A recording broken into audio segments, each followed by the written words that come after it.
Hello, everybody. Welcome. Just going to give everyone a minute or two to get signed on here.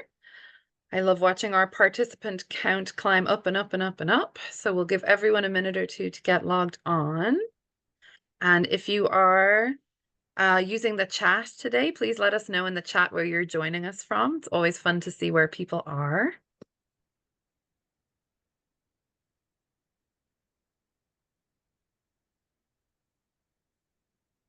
And of course, please be thinking of your questions because we will have time for Q&A after our talk.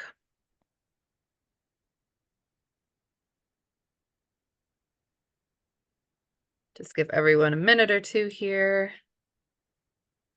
We're expecting a lot of people today. I think 100 people or so, which is very exciting. And I am also going to put a link to the book here in the chat. So you can navigate to that page. And we do have signed copies available, which is really fun. So I'm just going to pop that here in the chat.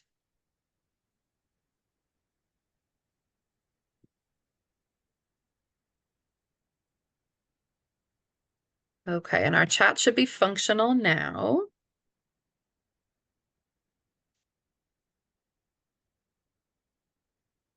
Somebody tuning in from California. Hello.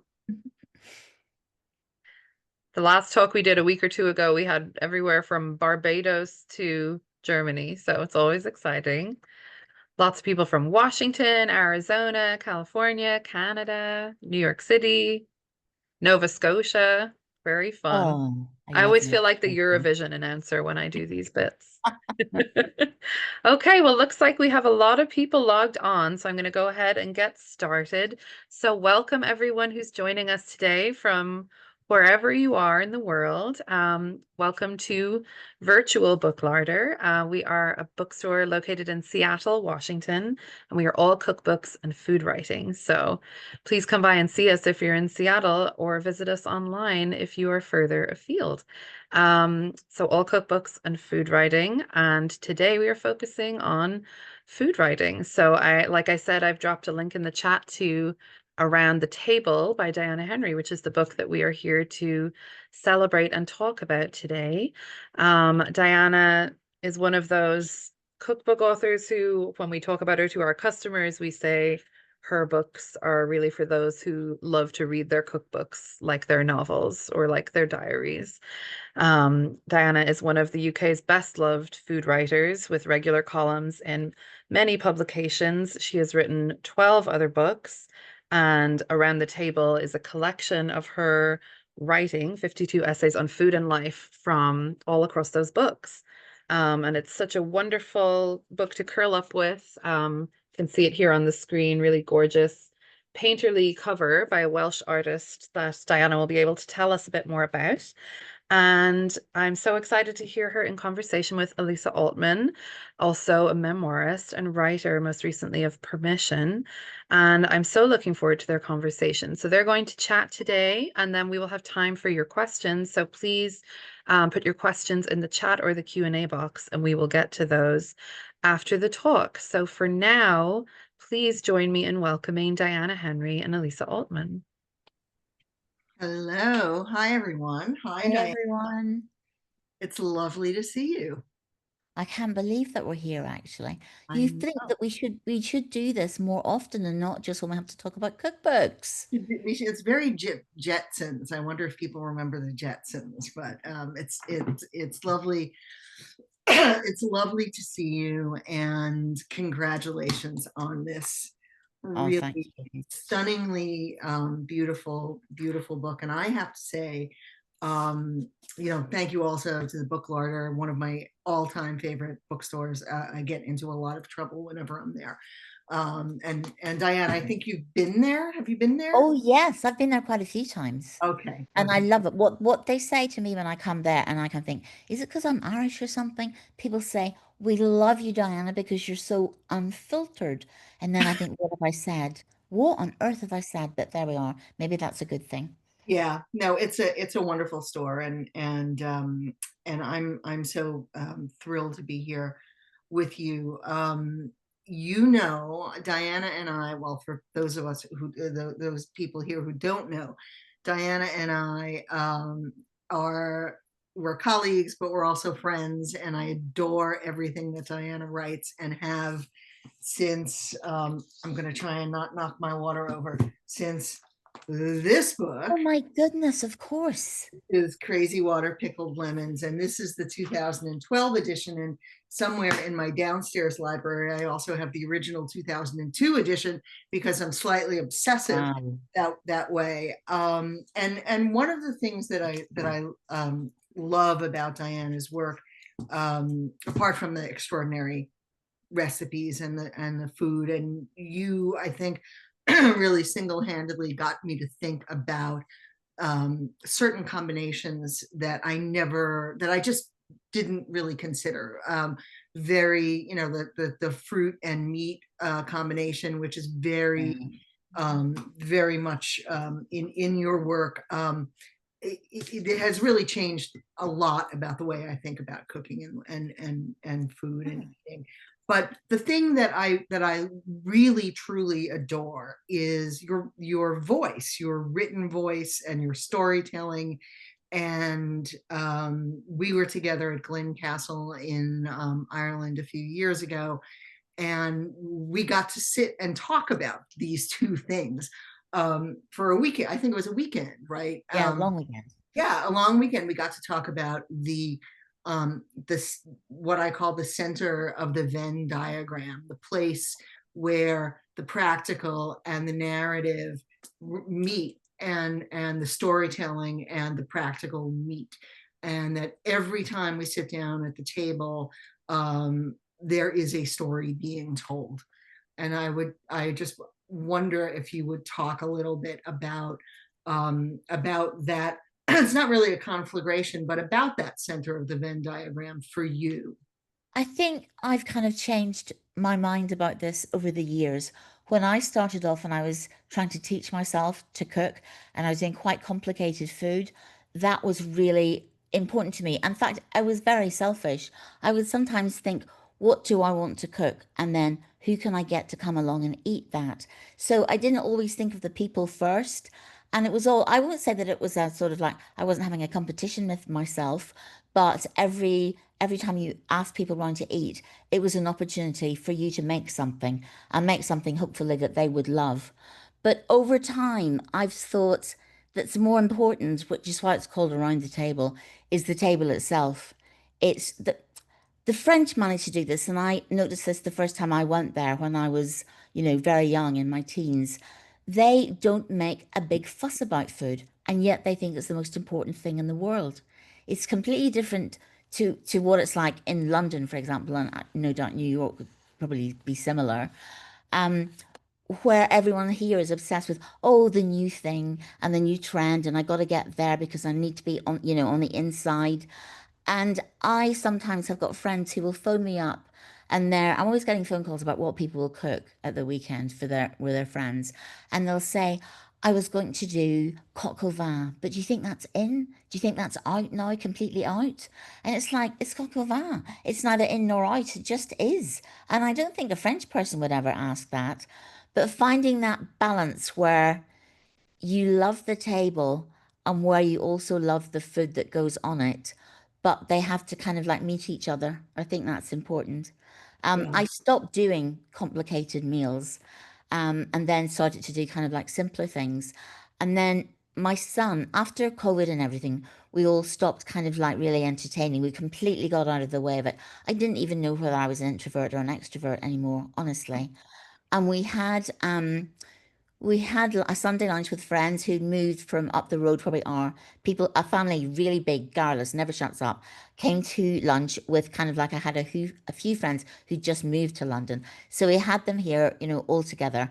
And what I didn't want was kind of like food that I would take it to the table, although it did look beautiful. And everybody would go, oh, what was in it? Did it? Because that's what they used to do. And I think that was kind of like not the point.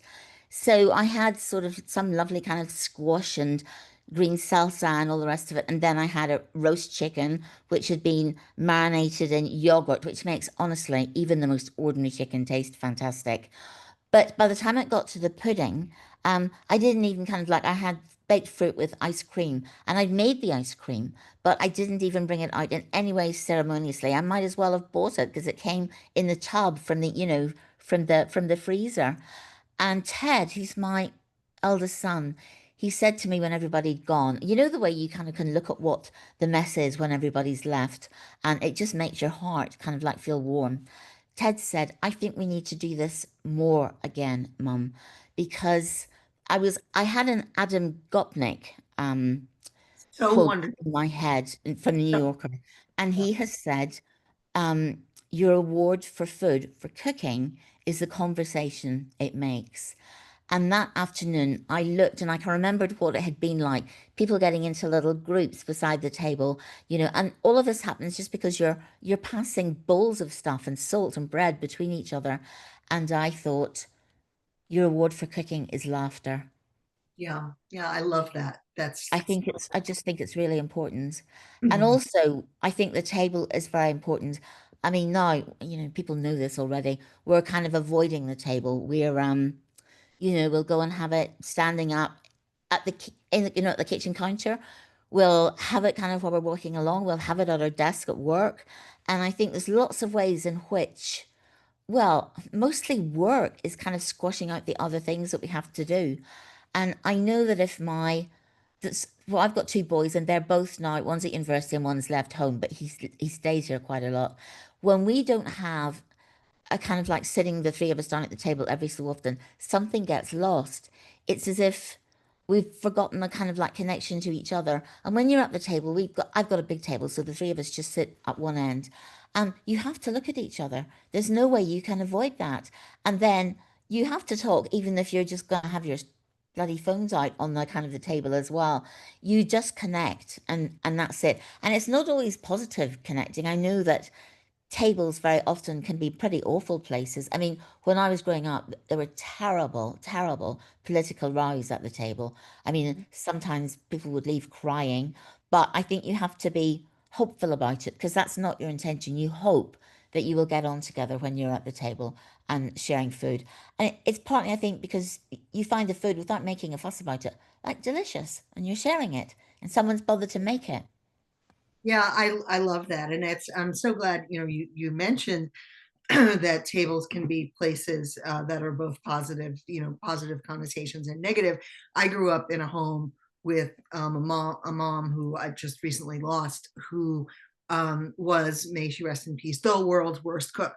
I mean, really, really bad cook. Sorry, mom, but the world's worst cook. And I'm convinced, and my grandmother, my mother's mother, was a wonderful cook, and my father adored food in the same way that your father adored food, and was also Mm, very instrumental in my life as a food writer, but my mother wasn't, and my mother really didn't like food, and she was really quite threatened by it, and so I'm convinced that that kind of odd triangulation really yeah, compelled me to try and rewrite my own food story, to try and rewrite my own culinary story.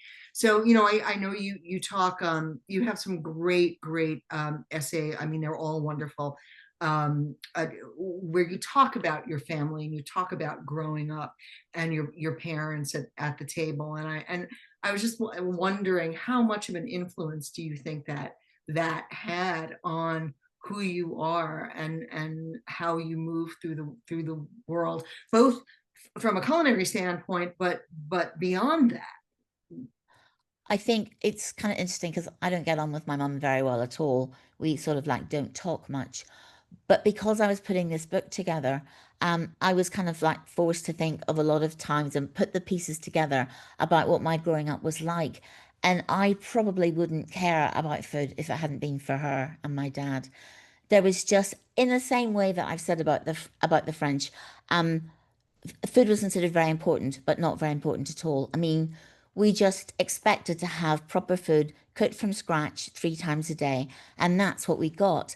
And everybody kind of found it delicious, even if there were rice sitting around there of an evening. And I think they had mum just cooked around the place and I soaked it up, basically. And then I soaked up what we were given, what flavor she put together, the fact that she was very, very enthusiastic and kind of experimental cook in a way. And my dad was just, he'd been brought up on a farm. And I do find this when I go to different places and I find myself in an agricultural area, that people, without making a fuss about it, they know about good food and they care about good food. But I think from my mum, what happened really was I learned a lot about technique and how to make things. The only thing that we ever did was she taught me was how to make a bechamel, and I learned how to do that. But from my dad, it was something different. My dad was always saying, because we were quite conservative eaters when we were little, when we were teenagers. And he used to say, if we went down to Dublin, we would kind of like pass this place where you got potted herrings and cockles and mussels and all that kind of thing. And he always made that stop. So that's when we felt, oh, we're going on holidays because we're here.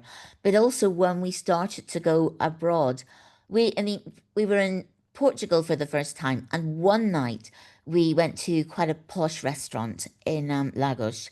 And he had cataplana, which is this big kind of like copper. It's like a spaceship, and it's pork and clams. And he's going, and my dad's got big hands. He's a farmer, so he's used to using big things. But he would kind of like suck, every last clam, the clam out of it with the shell, and then drop it back in again, and the pork. And he was always going, look, try this, try this. He would hold his fork out and really, encourage you to try it. And even when chicken was very, very important and kind of like a central thing in our house. But he would judge when you were kind of like maturing with when you didn't ask for breast anymore. At this, you'll say, "Oh, I'll have the thigh, Dad," because we all learned to love the thigh because that was a real kind of luscious part of the chicken. So I think they were incredibly important. And then I also feel sort of a bit guilty about that because I don't think I've given them credit for it, except in this book. I suppose I have. I mean, some of the wonderful memories that have ended up in this book was from kind of like them having parties, not dinner parties. Nobody had dinner parties, but getting people to come over. Some people would bring a dish themselves. It all was set out as a buffet on the dining table, and then there'd be lots of whiskey, rum. It wasn't so much wine in those days; it really was spirits. But you came round for a drink. That was an important part of it, and some good crack. So the food was important, but yet again, it wasn't completely. But I think those had a big effect on me. Just there Yeah. was one Halloween party, the end of October, and Mum did wonderful sausage rolls, and we ended up having blackberry and apple crumble. The blackberries had gone into the freezer when we'd been able to, pick them earlier on. And we just sat on the floor in the end, and this is what Northern Ireland is like. Our butcher came because, he was our friend, Kenny Anderson, and he played Burl Ives and Johnny Cash songs, and we were all singing. And I just thought, and I think now how I felt at that moment with Kenny singing and us all joining in, eating apple and blackberry crumble on the carpet.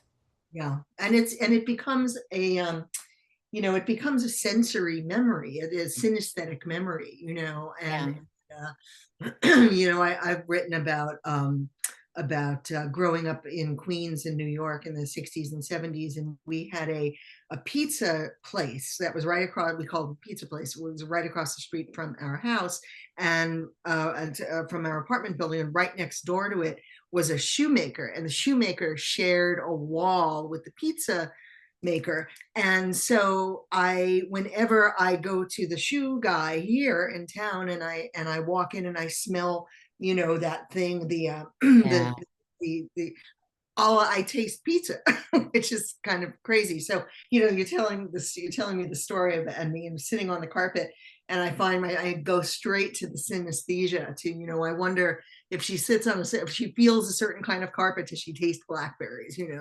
That sounds kind of crazy, but No, I remember light a lot, and I remember it being kind of quite dark because I think we'd turned lights out and there were just candles in, not pumpkins in Northern Ireland. I'm afraid it's turnips. yeah, So, and they're even harder to carve. But yeah, so you smelt that smell and you smelt the smell of candles lit.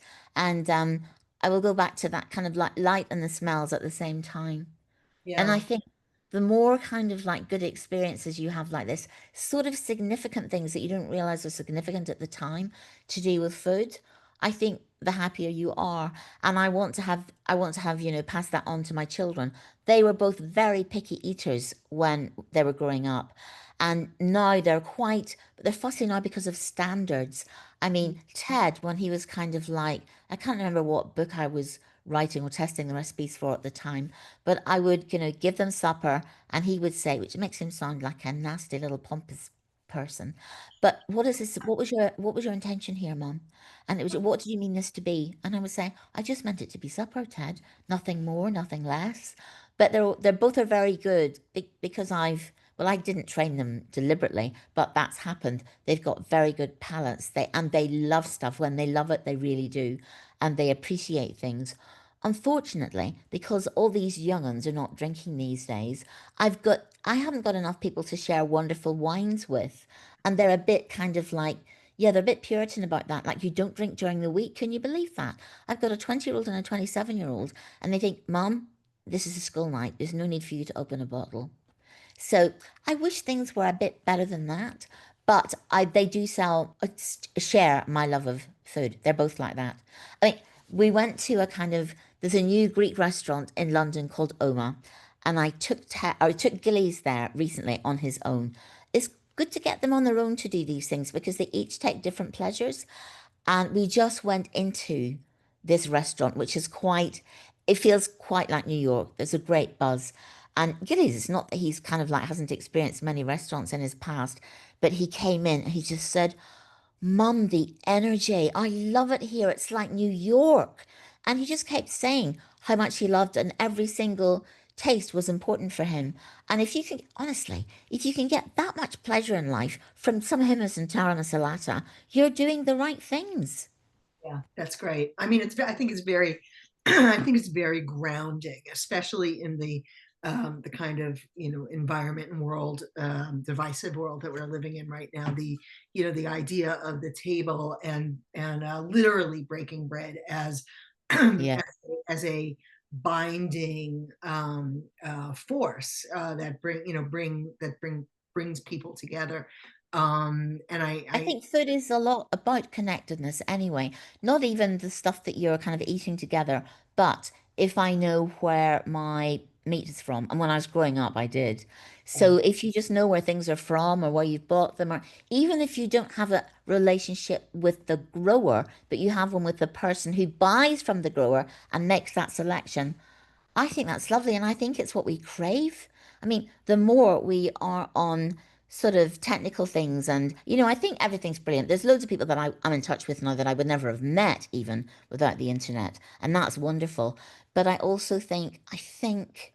yeah, I think we kind of want to kind of like not curl up, but kind of bind ourselves to foods and to the people who created them. I think we crave connection. Yeah, and it's authentic. It's an authentic. It's an Oh, authentic absolutely.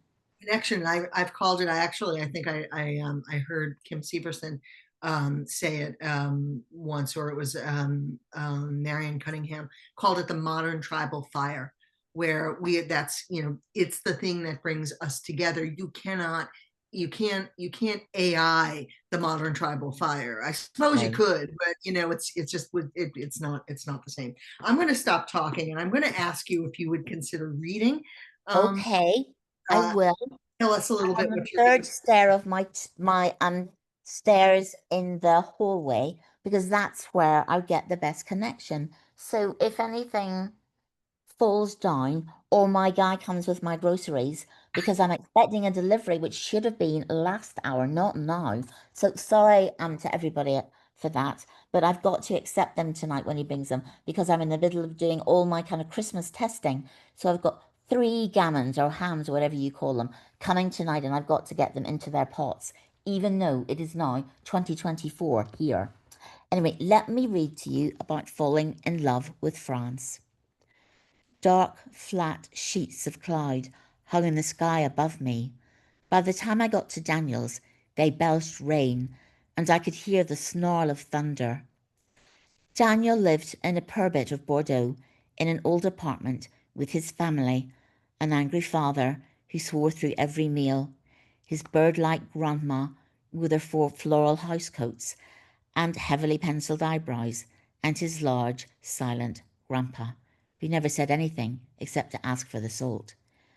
I was working as an au pair at a small family-run zoo outside Bordeaux. Daniel was my boyfriend and the zookeeper. I often had supper at his place. On this stormy day, the film star Romy Schneider had died. Grandma was in tears. In honour of Romy, a bit more money than usual had been spent. There were œufs maillot and leek vinaigrette, a hunk of beef, pot roasted with tomatoes and carrots and cut into soft slices, salad and roquefort. I hear the man. I'm going to let him in, so you'll have to entertain everybody while I just Okay. let the man in. Okay, that's great. I'm going to have to entertain it.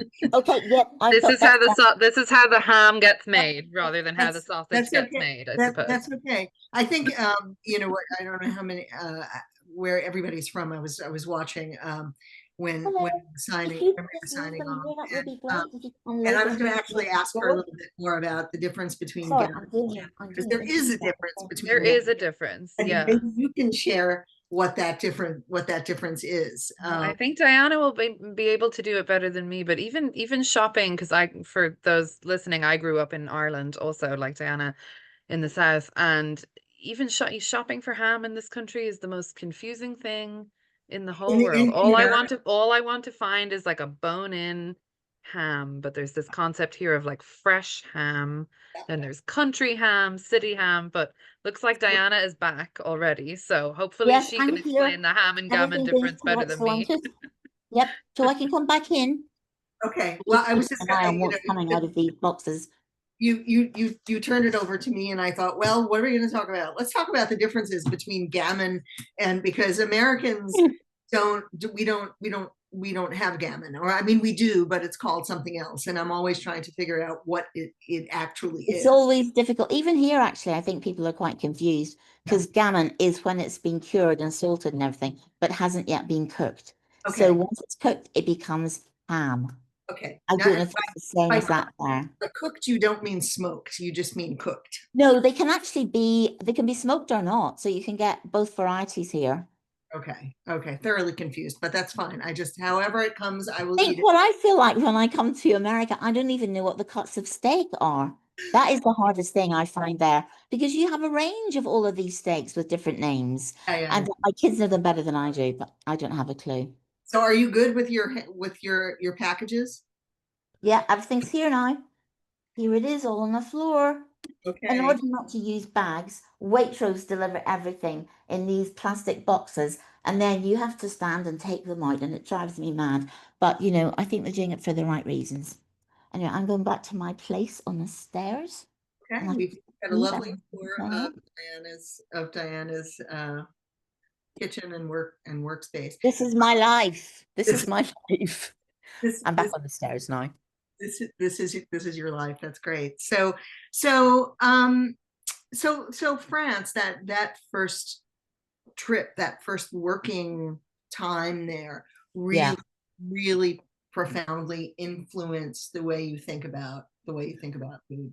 Well, the first time was when I went, not as an au pair, but on a kind of exchange thing with another French person, and somebody from my school organized it, but nobody did these things. I went on and on and on about how I wanted to get to France to practice my French. So I ended up first in Dreux, and then the family that I was with went to the father of the family, Jean. We went to where his grandma lived, and that was just near Colombe-les-Deux-Églises, so it was near where Charles de Gaulle is buried. And this place was almost kind of like mythical because they talked about it, and it's called La Motte en Blaisy, and they all used to call it La Motte en Paradis because there were Mm. just kind of like these small stone cottages. I mean, honestly, it was really kind of like tumble down. There wasn't a loo in the cottage.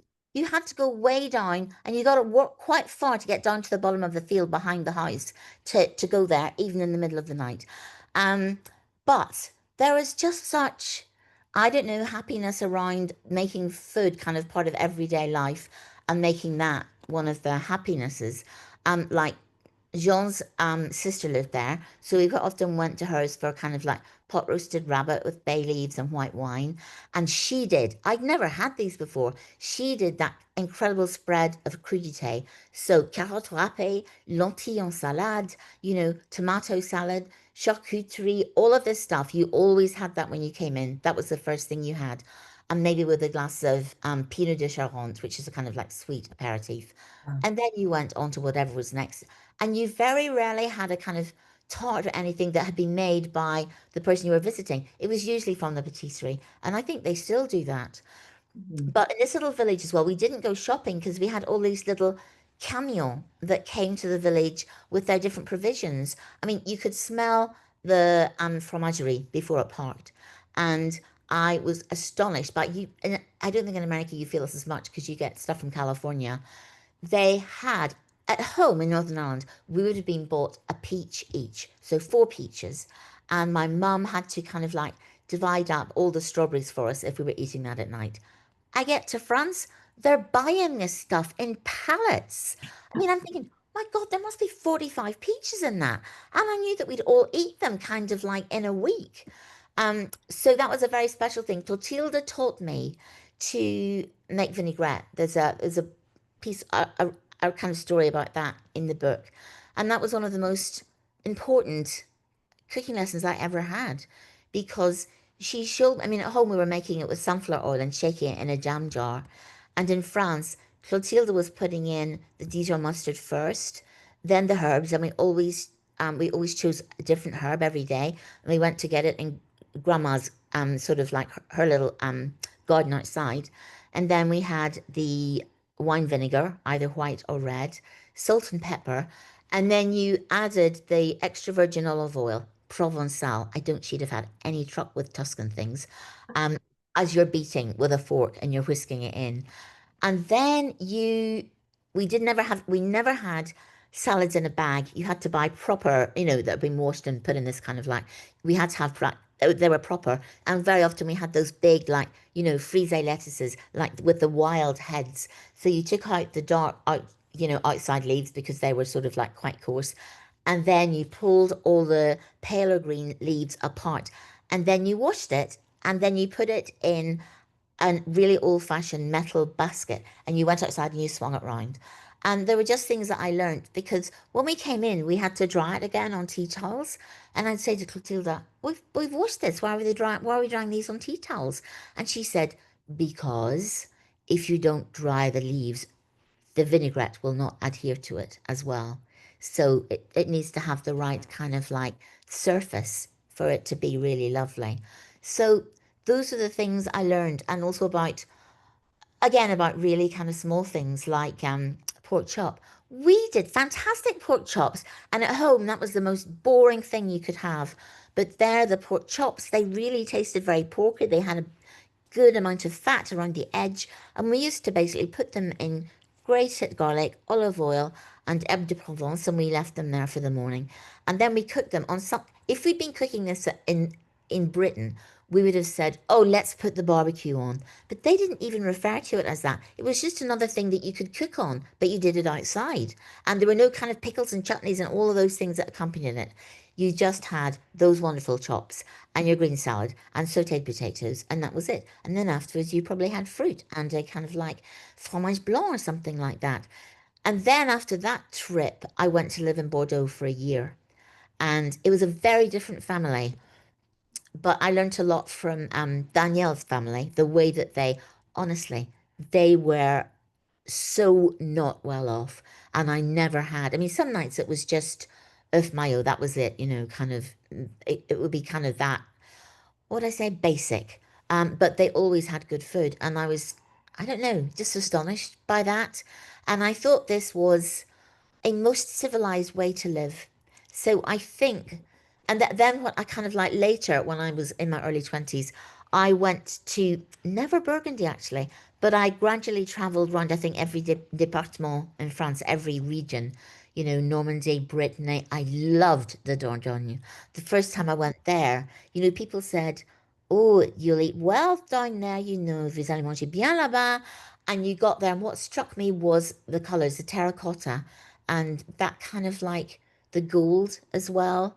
And there's not, I mean, even at the kind of like beginning of September, which isn't very autumnal, basically what you eat is kind of like pork or duck products. So they really stick to the things that they love. And I read Paula Wolfert wrote about this because she's done a book on Southwest France. And she said that nowadays we want more to have, oh, you've got it. We want more to have front of the mouth flavors when what you get in something like the Dordogne is the kind of the flavors that fill your whole mouth. So it's not, they're not just, they're not, it's a bit like drinking a kind of wine that's not got much length and drinking one that's got a lot of kind of like depth. And that's the way they see food. And I sometimes I go now and I cannot believe you can be in one region and not get, not only not get anything Italian or Spanish or Thai or whatever, but you can't even get stuff that's from the next kind of area over. But that's the way they do it. And it's kind of very similar in Italy, actually. When you go there, you get the stuff of the region. And Yeah. I think that was, I just think that I really enjoyed cooking. I really loved food, but France just showed me how good it could be, how important it could be, how kind of fundamental, really.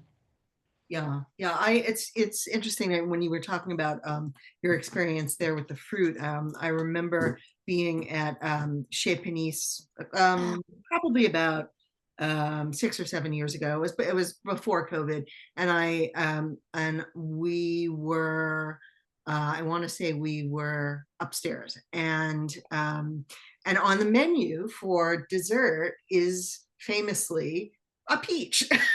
And it's Yeah. the world's most expensive peach, but it's a peach. And it's, we here in I live in New England, and our fruit tends to be our stone fruit. We have very good years and we have very not good years. And this year was a very cottony, sort of cotton ball-y kind Oh of no, that's furry good. year. We've had Uh, a very good one here. yeah, yeah. So but I remember going there, and I had been there several times, and both downstairs and upstairs. And I was there with an author of mine, and we shared the world's most expensive peach, and I would eat it again in a second if I could find it. And Yeah, it's really interesting to me. I mean, I think it was Deborah Madison who said to me that she felt that we didn't, in this country, in America, we didn't give enough credence. We didn't pay enough respect to the incredible flavor of simple fruit, and yeah, how magic, how much of incredible culinary experience that can, in and of itself, that can be. yeah. I Yeah, saw though, even in kind of like the first time I went to Italy, that was how one of my books, my past books, is called How to Eat a Peach. And that was because I saw the people at the next table, all Italians, they didn't have a pudding. They just brought them each a peach and a glass and some very cold Moscato. And what they did was they sliced the peaches and dropped them into the glass, and then they added the Moscato, and then they let it sit for a while so that the peaches slightly flavored the wine and the wine slightly flavored the peaches. And that was all they'd done. And I just thought, oh my God, this is great. There's a real, I don't know, it gives me a funny feeling. It gives me a kind of shiver down my spine when I see things that are that plain done very well. It's like for the first time I bought the Chez Panisse menu cookbook, I was going through it, and it's funny you should mention fruit there because Alice thought that a bowl of cherries and some warm almond cookies was good enough for a pudding. And of course it is. It's a lot better than a lot of other things that are more complicated. And it's not that I don't like doing complicated stuff. I love making ice creams. You know, I love doing a kind of a fruit tart in the summer. And actually, bakeries and patisseries changing so much now in France compared to how it was very classic when I was there. And now, you know, everybody's doing these extraordinary things. Um, but still, I think you come back to the peach, really. And and that can often be, it tastes better than anything that you will have made or you will have bought.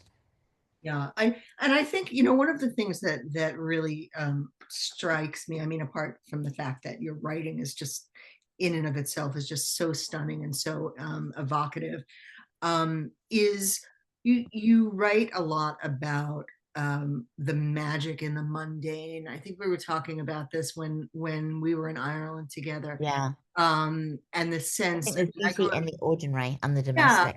I grew So up in much. the 60s and the 70s during a time when there was a lot of nouvelle cuisine. And you talk about in your book, you talk about the hexagonal plates, Diagonal plates. that are like the size of like chargers, that are the size of steering wheels. And but there's you have a wonderful section in this book about bread and toast. And you talk about toast with enormous reverence and clarity. And and here, I mean, in my home, I mean, Susan is a very big toast aficionado, Yeah. probably from her British heritage, I'm guessing. But I wonder if you would just talk a little bit about the concept, the idea of the magic in the mundane, and how extraordinary that can be, especially when we talk about bread, which can be and has been demonized Yeah. to an unfortunate extent. Well, things have changed a lot here. So, and you don't want to kind of always be saying you should get sourdough. I mean, there's a kind of like the thing you can become the sourdough bore. But I talked to Anthony Bourdain about this actually. I interviewed him about 2 years before he died, and I said, "Don't you think all this stuff is just ridiculous? You know, we're thinking that people should spend £5 on a loaf of bread, and and look what was happening to it in California at that time. It was kind of like, which is a lot then, it was the $8 slice of toast with, avocado and everything. And he said, you know what? You can say that, but think of what it was like before, which meant that in the UK, we were having kind of like very industrial bread made in Yeah, factories by the Chorleywood method. And the stuff they must have put in it, because you could keep a loaf like that already sliced in your fridge for 2 weeks. And if it can last for that long, what have they put in it? And I also knew that I just love bread, but if I had a slice of that kind of bread, I would immediately be hungry again. And when you have a piece of sourdough, it fills you up and it all lasts for longer. And my boys now are very, into the kind of like sourdough, but not in that kind of annoying way, or at least I like to think so. I mean, they'll sniff them and they'll say, oh, the tang of that one. And once you start kind of thinking about, once you kind of experience what is in your mouth and you taste it properly, um, you will have a better life. I mean, you might start to spend a bit more on it, but if you do get a sourdough loaf, that will last for a week because you just need to keep it under um, a tea towel and you have to spray it with water every so often. Apollonia Apollon, she taught me to do that. And actually, the stuff in her place, so when she gave me stuff that was near the end of the week, I thought it was nicer than the rest of it. Um, yeah, I think it's, I think somebody has to point this out to you though, when you're little, when you're a child.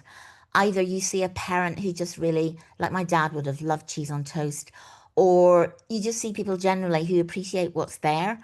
And I mean, one of my mum's favorite things was little boiled potatoes with butter and then scallions. I mean, and mhm. she had the salt on the side, and she had the scallions were whole, and she just dipped them in, and then she had them with the potatoes and the warm butter, and that is lovely. It But is. you have to be in a place where somebody tells you that tastes good. Have a Yeah, taste yourself. So yeah, yeah. I think it's important.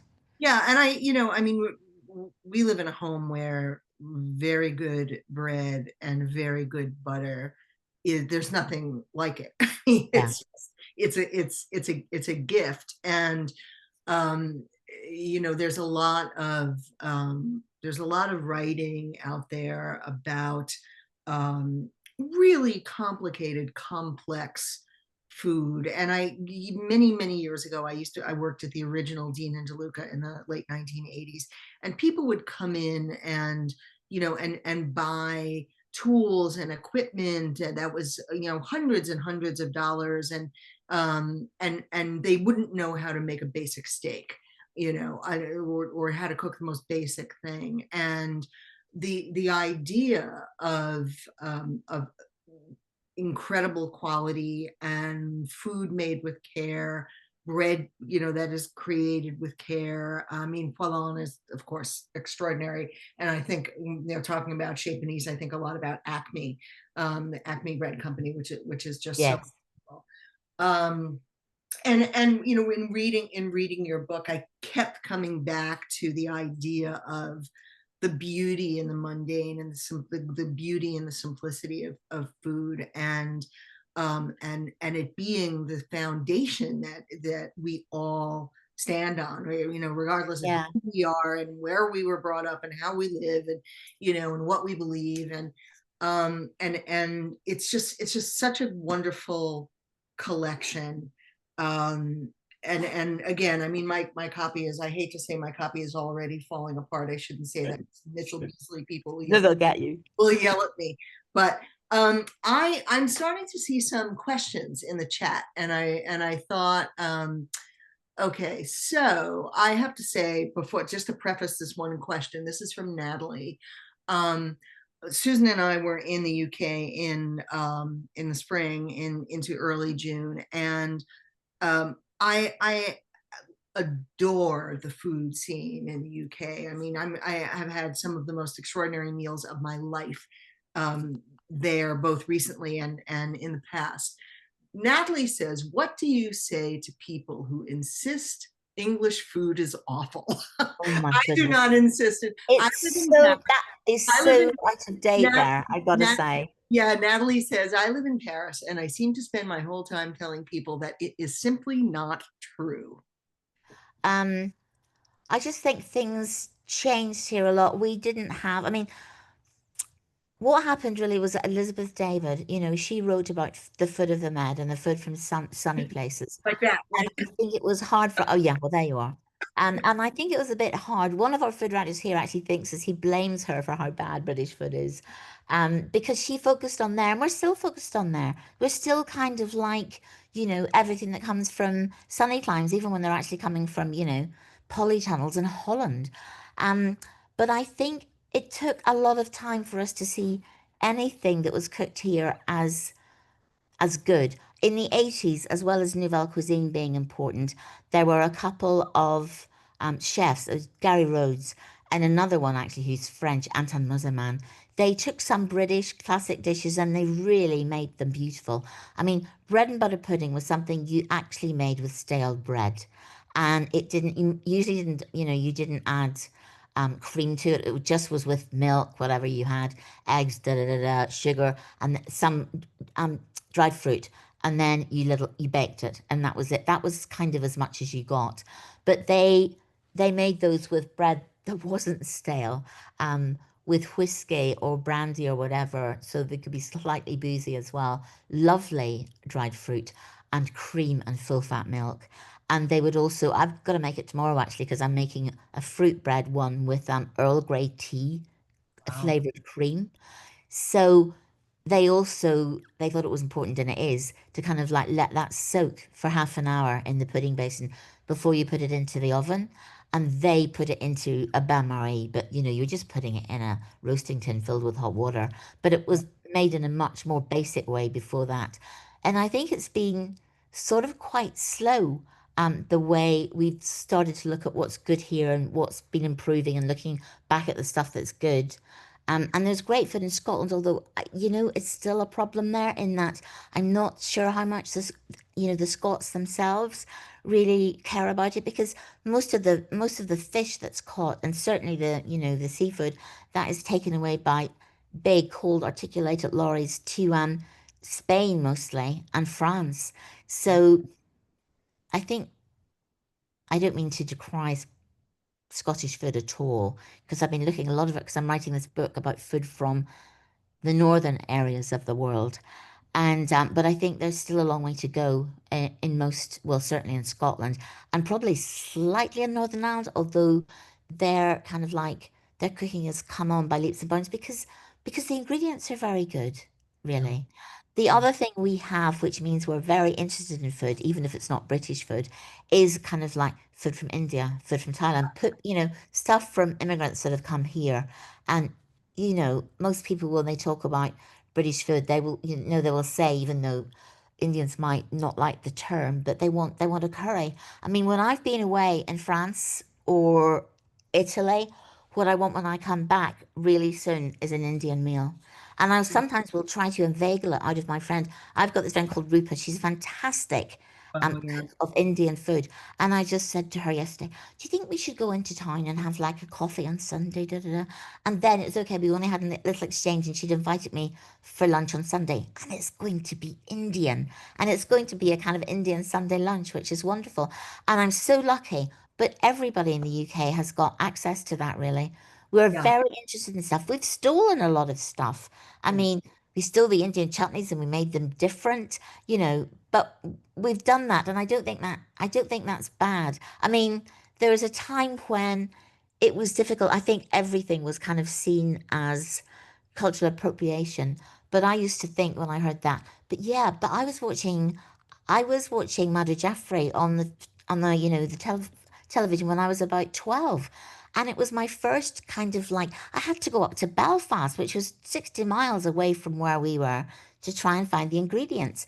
And I think that to have had any taste of India and any kind of taste of an area that was foreign, because in Northern Ireland it was kind of like everybody's white and they're all fighting each other. So to have those things, I can't see how that's bad, really, as long as you don't steal things, kind of like particular recipes that are classic, and pass them off as your own.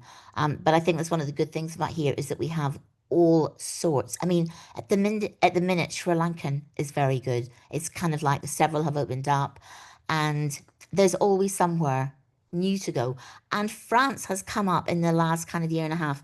Before that, it was always Southeast Asian. And when I talked to friends who were in their 30s and they'd ask me what my favorite places were in London, I'd list them and they'd say, Di, those are all French. That's so old fashioned.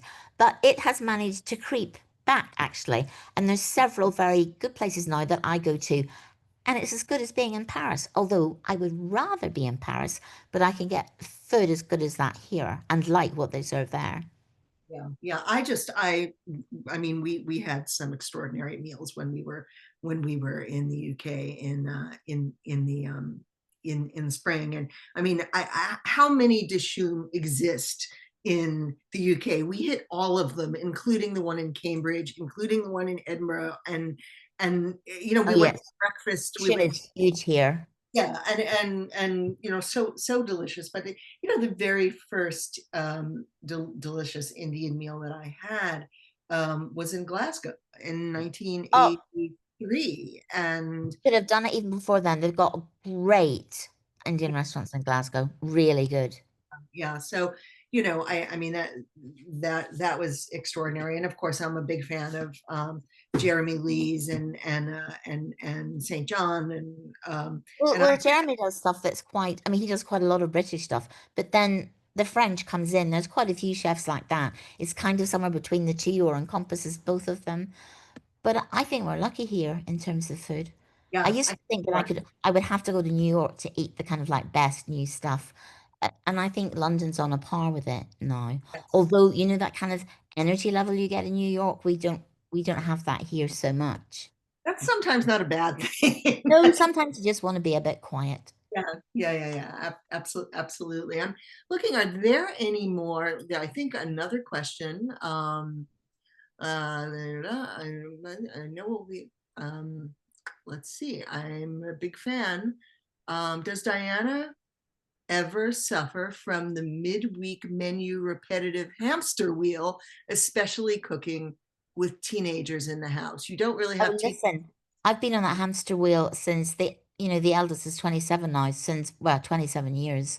And I think that I try to be positive about it, but I think it's the most thankless task actually cooking for picky eaters, or when they're kind of like more old, they kind of like have got the idea of what they'd like now, but they don't tell you. It's kind of like, oh, mum, I'm not a fan of that. But what are you a fan of? And I was, because the thing that they've eaten most, the dish they've eaten most in those 27 years is pasta and tuna and sweet corn warm with mayonnaise. And I used to say, I'm not cooking this anymore because that isn't even a dish, guys. That isn't. That's just a kind of a mess of things that you pick up in the deli. And now they make it for themselves, but I don't have to suffer it. But I think when I wrote a book called Cook Simple, and the reason I wrote that was because I thought it'd be wonderful when I had a child. I thought that I'd be able to make pies. I mean, I really did. I thought I'd be able to make pies and learn Italian and all those ridiculous things. You don't even have showered by the middle of the afternoon. And I had to do things that I did with one hand. At first, it was called Cooking from the Hip, that book. Oh, But that's when I started bunging things in the oven.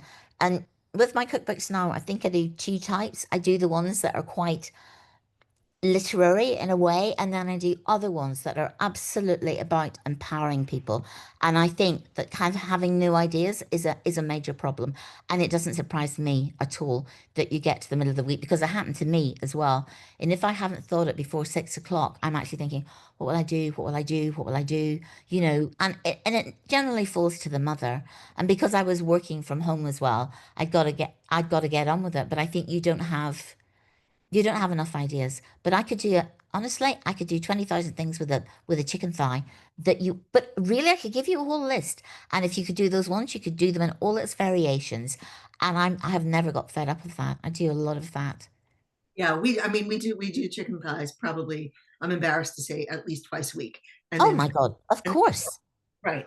And we're very, we're probably the most boring cooks, home cooks you'll But ever. there are more ideas these days, and not just for, you know, protein. I mean, we've changed so much in terms of the vegetables that we're prepared to eat. And that's partly, the Middle Eastern thing, which started with Claudia, but then Yotam carried that on. And I swear, when I look at his recipes at the weekend, I think, how could anybody not have ideas of what to cook? I mean, Right. because he's put these things together, and I think, how did he think that up? But we're all doing that more, and I think Italian vegetable cookery is wonderful, and I think Indian vegetable cookery is wonderful. So there are places that we can go, and we feel in our heads, I mean, and with our taste buds, and we feel like, yeah, this will work. I like this. I feel confident about this. I mean, it was probably, apart from Middle Eastern, Italian food was the first stuff that I started to do, kind of like only vegetarian. And I didn't think of it as vegetarian. I just thought of, oh, these are nice dishes. I mean, in the summer, I love it if I do kind of like, this takes more work than kind of like a three-course meal. But if you do kind of 5 dishes that are all vegetables and you put them on the table at the same time and it looks wonderful, there's so many colors. And then it just, I don't know, roast peppers. It doesn't get much better than roast peppers, No, really, when you no, think of it. no, no, no. So it's And sweet yeah, and salty and charred. and we cook your red roast pepper with the with anchovy, and it is Oh, so good and so simple and so delicious. And now I'm thinking that's what I want to have for dinner. That's what I want to have for dinner tonight. So but if you think about, I'm always thinking about contrast. I think if you cook, you think a lot about that. yeah. So you're always thinking of what's salty or umami that will go with, like, say you had a sweet potato. So then you're thinking about, I know what will work. I know what'll be good. It will be sweet potato with chopped olives. So that's kind of like those sort of inky and the flesh is sweet, and salty feta. And then maybe coriander, and then maybe you'll make a little dressing which is hot, so you'll make it with chilies and olive oil and a tiny bit of mustard. And that, you have all of those things bouncing around in one dish that's easy and that most people will eat. Yeah. And this is why we love your food so much, and why we could just sit here for hours and continue this conversation. I could happily listen to you both for another 2 hours, but sadly we must Well, thank you end. to everybody who joined in. It's kind of wonderful. I feel very honored. Thank you so much for being with us, Diana, and it was Thank great you to meet the too. Waitrose delivery man. I'm glad that he made an appearance, but that's life, and we're all Yes. living life, and this book is about how food is life, and what better example than the Waitrose delivery man? Whose And gammon I have to Alyssa, get thank into you the box thank you now. so much for leading such a great Thank you, Elissa. conversation. Oh, And it was I my pleasure and honor. And I'm please, please, please, everybody, buy this or read this book. It's delicious, and you'll go through 2 copies quickly. Trust me. very quickly. And we do have signed copies here at the shop, and we're shipping those, or you can pick them up, whichever you like. As a bookseller, I, in good conscience, can't go without mentioning if you're looking for easy kind of weeknight meals that you don't want to think too much about, but still enjoy. Diana's book From the Oven to the Table is one of Wonderful. my go-tos for midweek, especially now that I have little kids and people to feed. So definitely check that one out if you're looking for ideas for the week that aren't sacrificing kind of flavor and experience. But had to put my bookseller hat on just for a minute. Well, thank you No, you're everyone right. so That much. that's my best-selling book. Everybody loves it because actually It's some of it's fantastic. quite aspirational, but they still, you can still do it on a Wednesday. Absolutely, you can, and I will. Thank you, everyone. And like I said, this talk Thank has been you. recorded, so we'll post it on our YouTube very soon. Thank you, Lisa and Diana. Take care. Thank you. Bye. Thanks, Bye-bye. everyone. Thank you. Bye. Bye. Bye-bye.